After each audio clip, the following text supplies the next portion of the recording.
Good morning. രാവിലെ good morning ഒന്നും പറയാനുള്ളൊരു മാനസാവസ്ഥയല്ല എനിക്ക്. രാവിലെ ദേവു ഇവിടുന്ന് രാവിലെ അവരുടെ അമ്മയെ കുളിപ്പിക്കാനാകുമ്പോൾ രാവിലെ ഇവിടുന്ന് 7 മണിയായപ്പം വണ്ടി എടുത്തുകൊണ്ട് പോയതാണ്. ആ പാറപ്പള്ളിക്കയുടെ അപ്പുറമായിട്ട് ആ റിലയൻസിൻ്റെ അങ്ങോട്ട് വളയുന്നതിൻ്റെ അവിടെ കണ്ടു ചെന്നപ്പം വേറൊരു വണ്ടി വന്ന് അതിന് സൈഡ് കൊടുത്തതാണ്.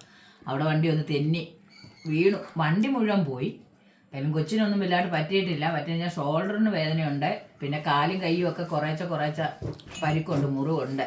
ജ്ഞാനേശ്വരാശുപത്രി കൊണ്ട് കാണിച്ചിട്ടും കുഴപ്പമൊന്നും ഇല്ലെന്ന് പറഞ്ഞു. പക്ഷെ എന്നാലും നമുക്ക് കൈ മേലോട്ട് പൊക്കാൻ വയ്യ, ഇങ്ങനെ നിൽക്കുക, അത്രയും പൊക്കാൻ വയ്യ, പൊക്കാൻ വയ്യ. അത് കാരണം അതിൻ്റെ ഒരു വിഷമത്തിൽ നിൽക്കുക. ഞാൻ നിങ്ങൾ ഓർക്കുന്ന ഞായറാഴ്ച ആയിട്ട് പോലും വീഡിയോ ഇട്ടില്ലോ എന്ന് വിചാരിച്ചു. അതുകൊണ്ടൊന്നും കഴിക്കാനൊന്നും ഉണ്ടാക്കിയില്ല. ഇന്നലത്തെ 2 ബ്രെഡ് കഷ്ണം ഇരുന്നു.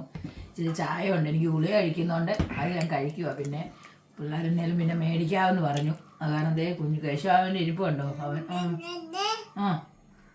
എന്നാ പറ ഒന്ന് പറഞ്ഞേ. അവനത് കാരണം ഒരു ടെൻഷനാണ്, വേദന, അവന് സങ്കടം. അവനപ്പാപ്പം കിട്ടിയില്ലല്ലോ എന്ന് വിചാരിച്ചിരിക്കുക. പൊന്നപ്പാപ്പൻ ചാറ്റടി ഉണ്ടോ, ഞങ്ങൾ അതുകൊണ്ടൊക്കെ കഴിച്ചു നോക്കും.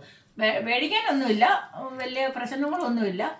അങ്ങനെ മുട്ടി തന്നെയുള്ളൊരു വേദന കാണിച്ചൊരു ഒലച്ചിലുണ്ട്, അതിൻ്റെ ഒരു വേദനയേ ഉള്ളൂ. അതുകൊണ്ട് ഇന്ന് ആരും ബ്രെഡ് കഴിക്കാൻ ഞാൻ വിളിക്കുന്നില്ല. അതുകൊണ്ട് എല്ലാവരും എന്നാലും കാപ്പി കുടിക്കുക, എല്ലാവരും ഒരു കായോ കാപ്പി കുടിക്കുക.